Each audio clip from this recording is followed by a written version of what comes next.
काबिलियत इतनी बढ़ाओ कि तुम्हें हराने के लिए कोशिशें नहीं साजिशें करनी पड़े। Welcome to subscribers of target 100 mathematics. हाँ जी, 12th क्लास, ले आइए नोटबुक और पेन। प्रैक्टिस पेपर 1 यानी सेट ए का सेक्शन ए करने के लिए 20 क्वेश्चंस हैं 1 मार्क के। Question number 1, let R be the relation in the set N given by this, choose the correct answer. Relation में से हम कंडीशन को लिख लेते हैं a is equal to b minus 2 और b greater than 6। Ordered pair में पहली वैल्यू a की है और दूसरी वैल्यू b की। क्या ये b 6 से बड़ा है? नहीं, इसलिए ये ऑप्शन रॉन्ग हो जाएगा। ये वैल्यू 6 से ग्रेटर है, ये भी 6 से ग्रेटर है और ये वैल्यू भी 6 से ग्रेटर है। इट मीन्स हमारा आंसर इन 3 ऑप्शंस में से ही कोई एक है। अब नेक्स्ट कंडीशन के लिए आपको क्या देखना है? बी में से अगर 2 को माइनस कर दिया जाए तो क्या आना चाहिए? ए। देखिए, ये वैल्यू है बी की, इसमें से आपने 2 माइनस किया, 8 माइनस 2 क्या आया? 6। क्या ये 6 है? नहीं, रॉन्ग। क्या ये वाला 6 नंबर है? हाँ जी, बिल्कुल है। So C is correct answer.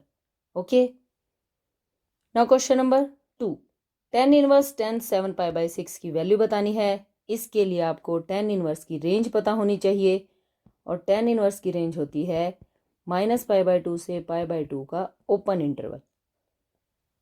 और 7 पाई बाई 6 को अगर आप चेक करेंगे 7 इंटू 180 डिवाइडेड बाई 6, ये बनेगा 210 डिग्री। -π/2 और π/2,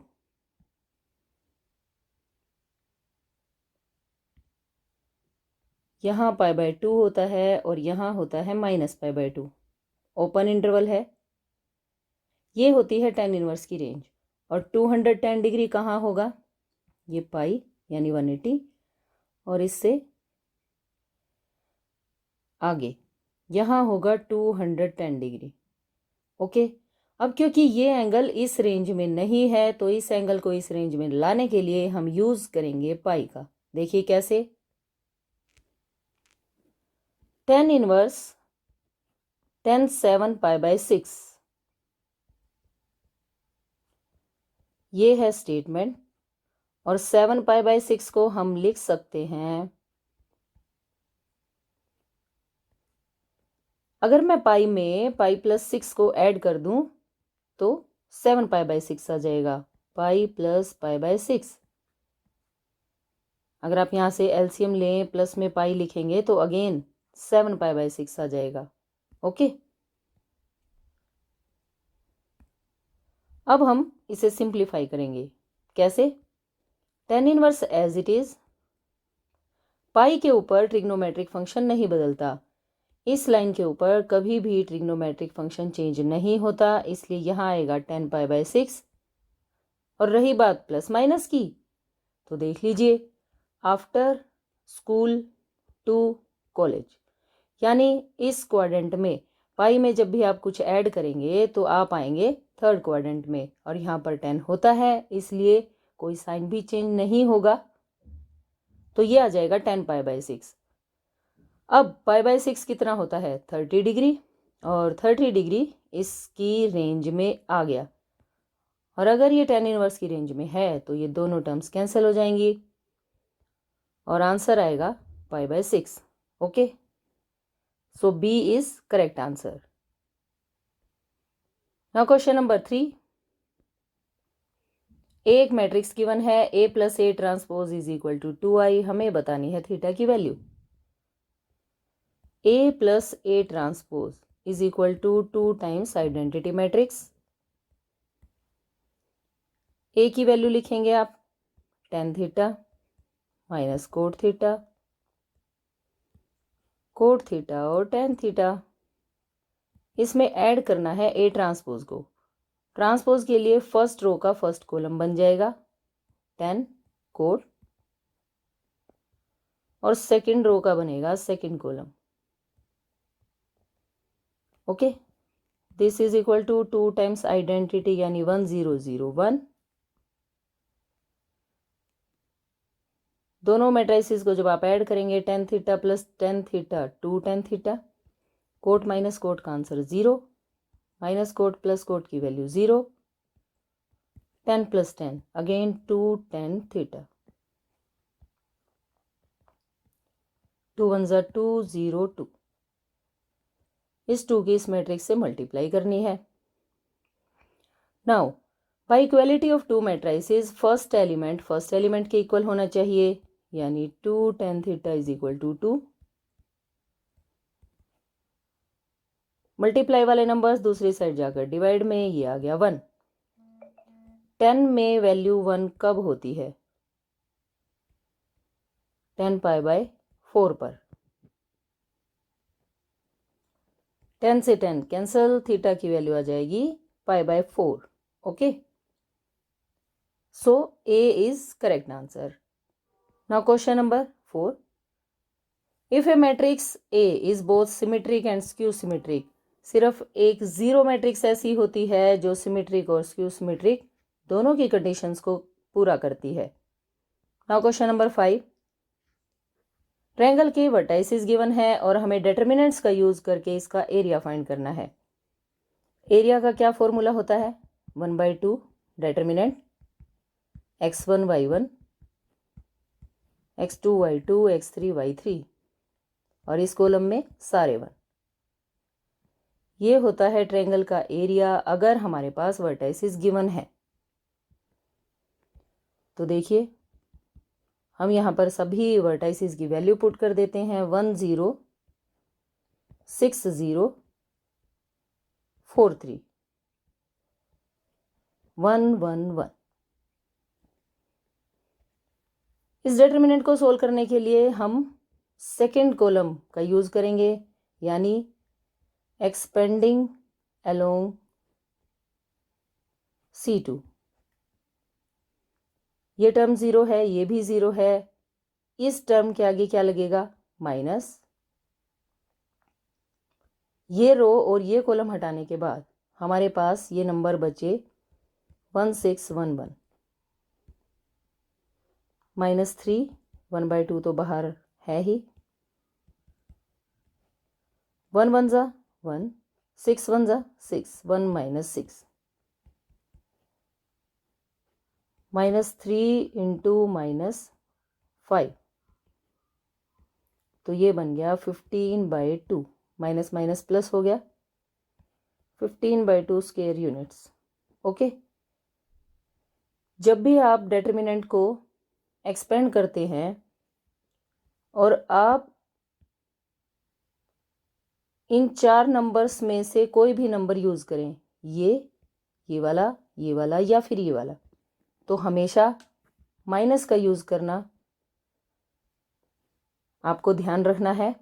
ओके, यहाँ माइनस आता है, इस टर्म में भी आएगा, यहाँ आएगा और इस टर्म में भी। ओके, क्योंकि ये फर्स्ट रो और सेकंड कॉलम यानी ये A12 है, इन दोनों का सम ओड है, इसलिए यहाँ पर माइनस आएगा। सिमिलरली ये कौन सी पोजीशन है? Second row first column, second row third column, और ये वाली थर्ड रो सेकंड कॉलम। इन सभी का सम ओड होता है, इसलिए यहाँ पर क्या आएगा? Minus. Okay, here answer will be C। Now question number 6, y की वैल्यू गिवन है और हमें सेकंड डेरिवेटिव बताना है। ये तो बिल्कुल इजी क्वेश्चन है। सिंपल आप u इंटू वी का यूज करेंगे। फर्स्ट डेरिवेटिव के लिए first function as it is, second का डेरिवेटिव लोगरिथम x का derivative 1/x plus logarithm x as it is, और x का डेरिवेटिव 1 होता है, जिसे लिखने की कोई ज़रूरत नहीं होती। चाहें तो लिख दें, x से x cancel, 1 plus logarithm x, ये तो है फर्स्ट डेरिवेटिव। सेकेंड डेरिवेटिव के लिए 1 का डेरिवेटिव 0 और लोगरिथम x का derivative 1/x, so answer will be A।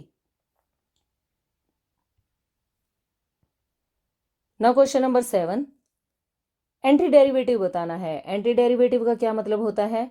Integration, यानी integration under root x plus 1/√x dx, इसकी वैल्यू कैलकुलेट करनी है। अंडर रूट एक्स का मतलब x की पावर 1/2, यहाँ भी x की पावर 1/2 ही है, लेकिन हम इसे न्यूमरेटर में ले जाएंगे और ये बनेगी x की पावर -1/2 dx। इंटीग्रेशन में 1/2 में आप 1 ऐड करेंगे, यही term as it is denominator में लिखनी होती है। -1/2 + 1 और -1/2 + 1 प्लस c। अब हम इन्हें सिंप्लीफाई कर देंगे।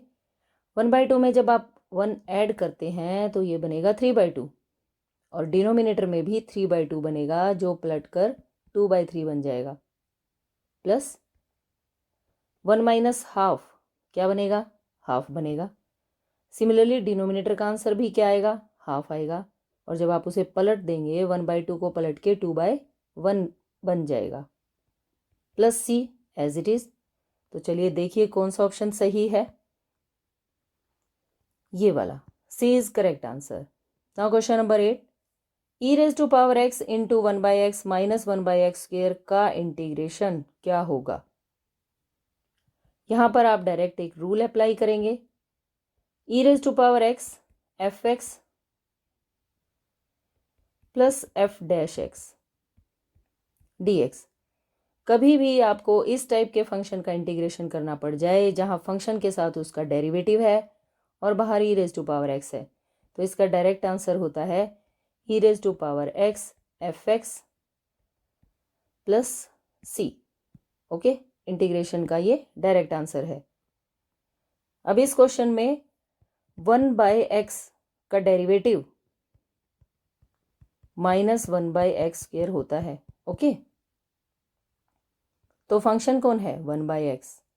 आंसर क्या होगा, e⁻x इंटू में फंक्शन प्लस में c।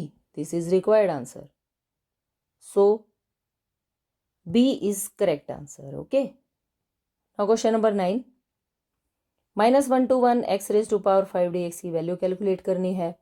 यहाँ भी आप एक डायरेक्ट रूल अप्लाई करेंगे। आप अपने फंक्शन को चेक करेंगे ये इवन है या ओड। fx की वैल्यू x⁻5, x को रिप्लेस कर दें -x के साथ, -x⁻5, और इसका आंसर क्या आएगा, -x⁻5, जिसे मैं लिख सकती हूँ -fx। अगर f ऑफ -x की वैल्यू -fx आ जाए, this implies function is odd, और ओड फंक्शन का -1 to 1 इंटीग्रल आंसर होता है 0। ओके, नाउ क्वेश्चन नंबर 10, हमें इस डिफरेंशियल इक्वेशन का ऑर्डर बताना है। इसका ऑर्डर है 2।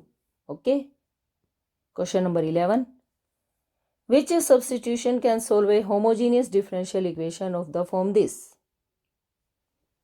अगर इस टाइप की डिफरेंशियल इक्वेशन है तो आपको क्या पुट करना पड़ेगा, x के प्लेस पर vy।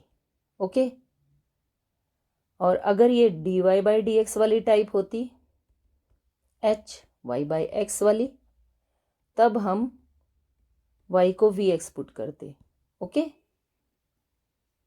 क्वेश्चन नंबर 12, ये फंक्शन कॉन्टिन्यूस गिवन है 0 पर, हमें फाइंड करनी है k की वैल्यू। बड़ी ही सिंपल सी बात है। अगर फंक्शन कंटिन्यूस है, since function is continuous, so f of 0 और limit x tends to 0 fx की वैल्यू इक्वल होनी चाहिए। f ऑफ 0 की क्या वैल्यू है, k।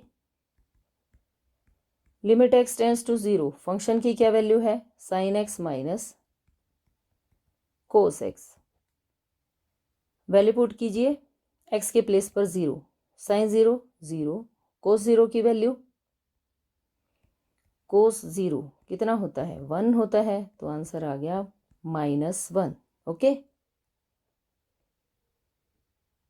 Question number 13, direction ratios given है, हमें बतानी है डायरेक्शन कोसाइंस। तो क्या करेंगे, पहले आप डायरेक्शन रेशोज के स्क्वायर्स का सम और उसका अंडर रूट, इसकी वैल्यू कैलकुलेट कर लें। 4 प्लस 1 प्लस 4, √9 की वैल्यू 3। ओके, अब हम लिखेंगे डायरेक्शन कोसाइंस। क्या बन जाएंगे? इन सभी डायरेक्शन रेशोज को 3 से डिवाइड कर दें। 2/3, -1/3 और -2/3, which is required answer. Okay, now question number 14. P of A by B की वैल्यू फाइंड करनी है। PB और P of A intersection B given है। अभी ढूंढ के लाते हैं।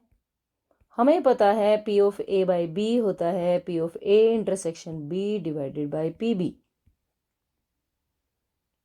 वैल्यू पुट करेंगे 0.32 डिवाइडेड बाय 0.5, डेसिमल हटाएंगे 32/100 और 5/10। डिवाइड के नीचे जब भी डिवाइड हो तो रेसिप्रोकल हो जाता है। ये बनेगा 10/5। ओके, 0 से 0 cancel, 2 5s are 10, 2 16s are 32. So answer will be 16/25. Okay. Now question number 15. Two collinear vectors are always equal in magnitude. गलत बात, ये बात बिल्कुल गलत है। मतलब इसका जो ऑप्शन है वो है फॉल्स। क्यों? क्योंकि कोलिनियर वेक्टर्स कौन से होते हैं? If they are parallel to the same line irrespective of their magnitudes and directions. ये एक वेक्टर है, ये एक दूसरा वेक्टर है जिसकी लेंथ इससे ज्यादा है। अब अगर इसकी जो डायरेक्शन है वो भी अलग हो सकती है, लेकिन बात सिर्फ एक है कि ये पैरेलल होने चाहिए। ओके, ना तो मैग्नीट्यूड से कोई फर्क पड़ता है और ना ही डायरेक्शन से कोई फर्क पड़ता है। किसी भी साइड आप इन वेक्टर्स की डायरेक्शन को कर सकते हैं। सेम साइड भी डायरेक्शन हो सकती है, डिफरेंट साइड भी डायरेक्शन हो सकती है। तो ये बात गलत है कि मैग्नीट्यूड में हमेशा इक्वल होगा। नहीं, ऐसा होना कोई ज़रूरी नहीं है। Question number 16. Two events will be independent if this is equal to this. Events independent अगर हैं तो ये इक्वल होना चाहिए P of A dash into P of B dash के। और P of A डैश को क्या लिख सकते हैं? 1 - PA, और P of B डैश को 1 - PB। ओके, यही बात इन्होंने लिखी हुई है। So this statement is true. Question number 17. The probability of obtaining an even prime number on each die when a pair of dice is rolled. जब pair of dice role किया जाता है तो टोटल होते हैं केसेस 36। ओके, कैसे? 1 1 1 2 up to सोन 1 6 तक। Similarly 2 1 2 6 तक, अप टू सोन 6 1 और 6 6 तक। इवन प्राइम नंबर तो सिर्फ एक होता है, 2, और इसे हर डाई के ऊपर वो चाहिए। यानी इन 36 में सिर्फ एक जगह आपको ये नंबर मिलेगा और वो कौन सा होगा? 2 2। यानी प्रोबेबिलिटी बन जाएगी 1/36। ओके,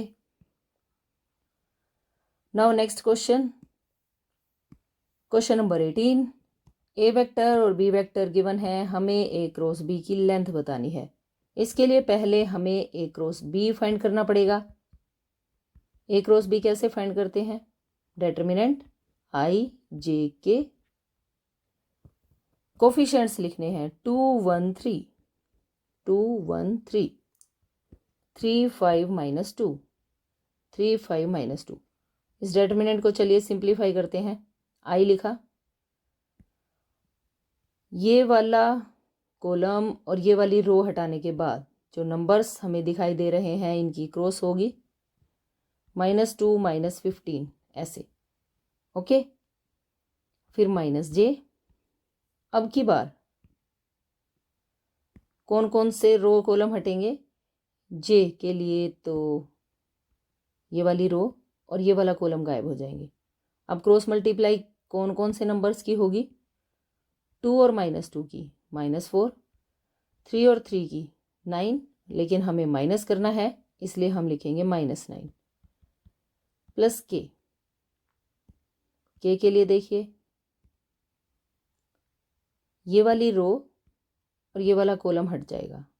हम मल्टीप्लाई करेंगे 2 5 ज़ा 10, -3 1 ज़ा 3,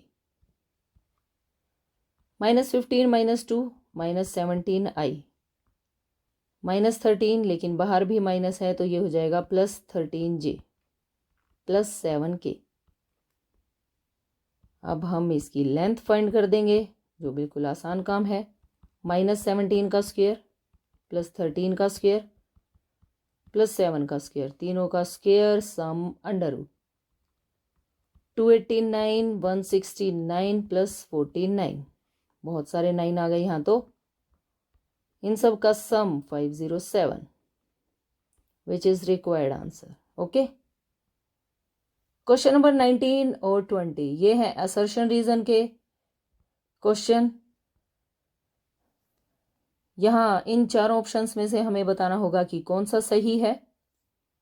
देखिए क्वेश्चन नंबर 19 में, if R is a relation defined in the set this as, R में ये कंडीशन गिवन है, then R is not an equivalence relation. तो चलिए चेक कर लेते हैं क्या आर एक इक्विवेलेंस रिलेशन है या नहीं। R is equal to a b is equal to a+1। चलिए रिलेशन लिखते हैं। सबसे पहले b की वैल्यू a में 1 ऐड करने से आ जाएगी, ठीक है, और a हमें लेने हैं 1 to 6। पहले हमने सबसे a को लिया है 1। अगर a की वैल्यू 1 है तो 1 + 1 कितना हो जाएगा 2, यानी b की वैल्यू आ गई 2। अगर a को लिख लिया जाए 2 तो b की वैल्यू 3, 3 लिखोगे तो 4, 4 लिखोगे तो 5, a को 5 लिखा तो b आ गया 6। लेकिन अगर आपने a को 6 लिखा, क्योंकि आप a को 6 ले सकते हैं, 6 + 1 कितना हो जाएगा 7, लेकिन 7 तो हमारे पास इस सेट में है ही नहीं, इसलिए हम ये वैल्यू नहीं लेंगे और ये रिलेशन यहीं क्लोज हो जाएगा। चलिए चेक करते हैं पहली प्रॉपर्टी, रिफ्लेक्सिव। क्या इस रिलेशन में हर एलिमेंट खुद के साथ रिलेटेड है? बिल्कुल नहीं, ना इसमें 1 1 है ना 2 2 है। देखिए ध्यान से, इट मीन्स ये रिलेशन रिफ्लेक्सिव नहीं है। आगे किसी भी प्रॉपर्टी को चेक करने की कोई ज़रूरत नहीं, डायरेक्ट ये रिलेशन इक्विवेलेंस रिलेशन नहीं है। ओके,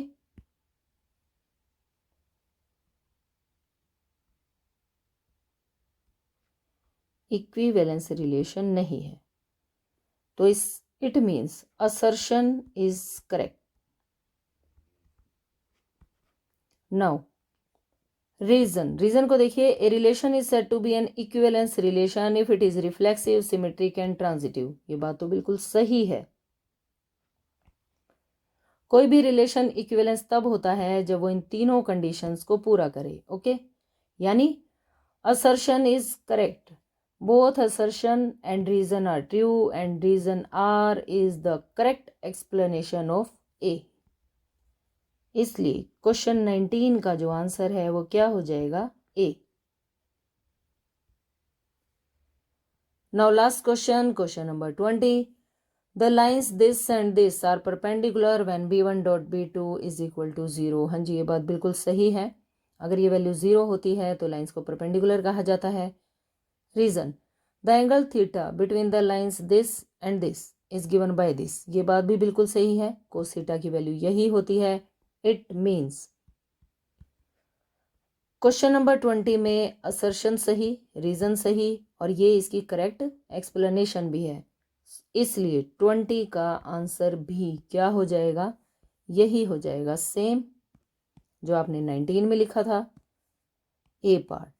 ओके, और इसी के साथ आपने ये पूरा सेक्शन कंप्लीट कर लिया है।